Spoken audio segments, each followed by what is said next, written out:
Assalamualaikum warahmatullahi wabarakatuh. Halo adik-adik kelas 10 SMK. Kali ini kita akan belajar kimia tentang perubahan materi dan perpisahan campuran untuk submateri, sifat ekstensif dan intensif, sifat fisika dan sifat kimia. Oke, kita mulai dari sifat ekstensif dan intensif. Sebelum itu, marilah kita perhatikan gambar berikut ini. Oke, di sini ada gambar campuran antara air dan minyak ya. Oke, kita bisa lihat di sini jumlah air atau volume air di sini lebih banyak daripada minyak ya.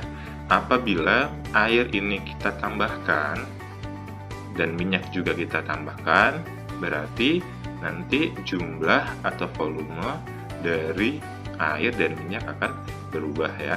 Kalau jumlahnya ditambah, maka volumenya juga bertambah. Oke, di sini ada volume. Kemudian kalau ada volume berarti ada massa. Kalau massanya ditambah, air ditambah, minyak ditambah, maka otomatis massanya juga akan bertambah atau berubah ya.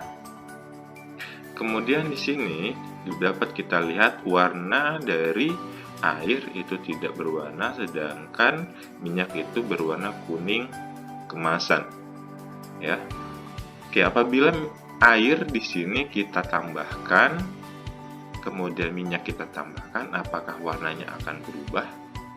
Jawabannya adalah tidak, maka air akan tetap berwarna atau tidak berwarna, kemudian minyak tetap berwarna kuning kemasan. Jadi dia tidak terpengaruh dari banyaknya jumlahnya. Kemudian di sini apakah yang mengakibatkan air itu berada di bawah dan minyak berada di bagian atas atau terjadi dua lapisan? Ini adalah karena adanya perbedaan massa jenis, di mana massa jenis air itu lebih besar daripada minyak. Jadi air berada di bawah, kemudian minyak berada di atas. Kemudian apakah apabila minyak di sini kita tambahkan jumlahnya, apakah minyak akan berada di bawah dan air akan berada di atas? Jawabannya adalah tidak. Jadi sebanyak apapun itu minyak akan berada tetap di atas, sedangkan air berada di bawah. Oke, jadi dia tidak tergantung dari jumlahnya. Volume dan massa di sini adalah contoh dari sifat ekstensif, sedangkan warna dan massa jenis adalah contoh dari sifat intensif. Jadi dapat kita ambil kesimpulan bahwa sifat ekstensif adalah sifat materi yang tergantung pada jumlah dan ukurannya. Kalau jumlahnya ditambah, otomatis volume dan massanya juga akan bertambah. Contoh lainnya ada di situ adalah panjang dan bentuk. Oke, kemudian sifat intensif adalah sifat materi yang tidak tergantung pada jumlah dan ukurannya. Tadi, apabila airnya ditambah, minyaknya ditambah, maka warnanya akan tetap seperti itu, tidak akan berubah. Jadi dia tidak tergantung pada jumlah dan ukurannya. Selain sifat ekstensif dan intensif, kita akan membahas tentang sifat fisika dan kimia. Yang pertama, sifat fisika. Sifat fisika adalah sifat materi yang tidak berkaitan dengan pembentukan zat yang baru atau sifat yang berhubungan langsung dengan indera kita. Di sini kita ambil contoh adalah kabel. Karena kalian adalah kelas 10 SMK TKJ, maka kalian akan sering bertemu dengan namanya kabel. Kabel di sini di dalamnya ada kawat atau di sini kawat tembaga. Oke. Kalau kita lihat secara kasat mata atau dengan mata kita sendiri, kawat di sini akan yang pertama terlihat adalah warnanya ya. Warna ini dapat kita lihat dengan indera penglihatan kita, dengan mata kita langsung. Kemudian ada sifat fisika apalagi yang dapat kita lihat dari kawat tembaga, yaitu kekerasan. Kekerasan itu adalah keras atau lunaknya suatu materi. Jadi sifat fisika dari kawat di sini keras, tetapi dia mudah lentur ya, dia dapat dibentuk.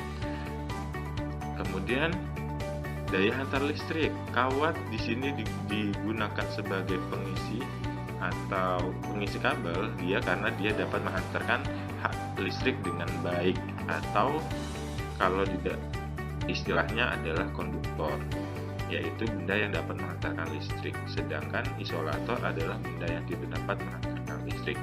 Selain itu, sifat fisika yang lain adalah kemagnetan atau kemampuan benda itu dapat ditarik atau tidak dengan medan magnet. Oke, kemagnetan di sini ada ferromagnetik, paramagnetik, dan diamagnetik.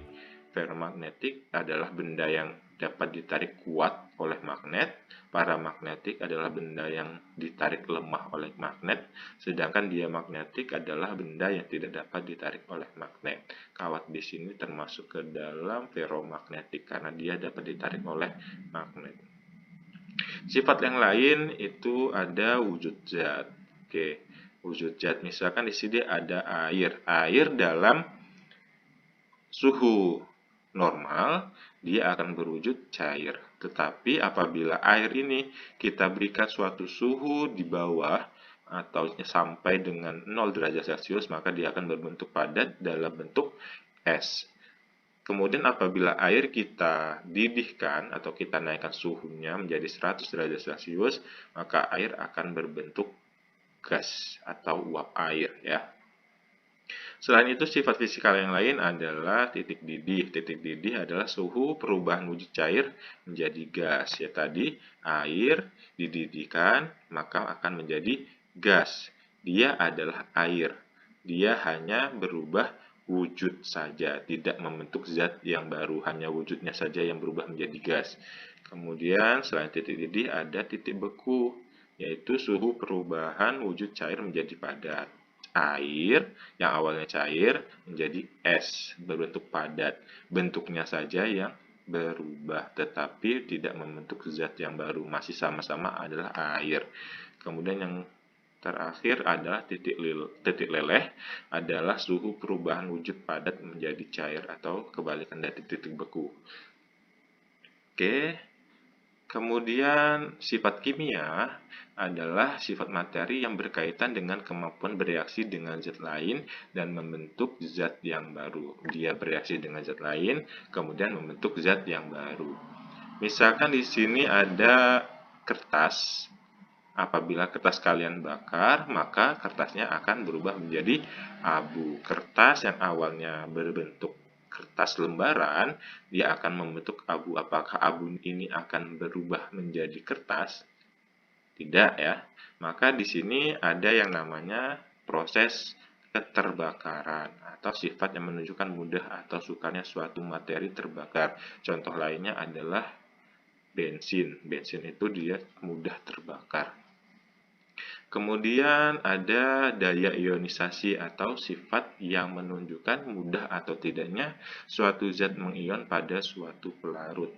Kita ambil contoh di sini ada namanya garam dapur atau dalam kimia rumus senyawanya adalah NaCl. NaCl di sini bentuknya kristal. Dia ikatannya rapat membentuk kristal. Kemudian apabila NaCl atau garam dapur ini dimasukkan ke dalam air, maka dia akan mengion menjadi ion Na positif dan ion Cl negatif. Atau secara makroskopis dapat dilihat di situ dia akan memisah antara Na positif dan Cl negatif. Kemudian ada sifat reaktivitas atau sifat yang menunjukkan adanya reaksi kimia antara zat satu dengan zat yang lain. Artinya dia ada suatu zat kemudian direaksikan dengan zat lain akan membentuk zat yang baru. Contohnya di sini kita ambil adalah perkaratan. Baiklah, demikian tadi pembahasan materi untuk kali ini. Semoga dapat dipahami dan dimengerti. Dan sampai jumpa di pembahasan materi selanjutnya. Terima kasih. Wassalamualaikum warahmatullahi wabarakatuh.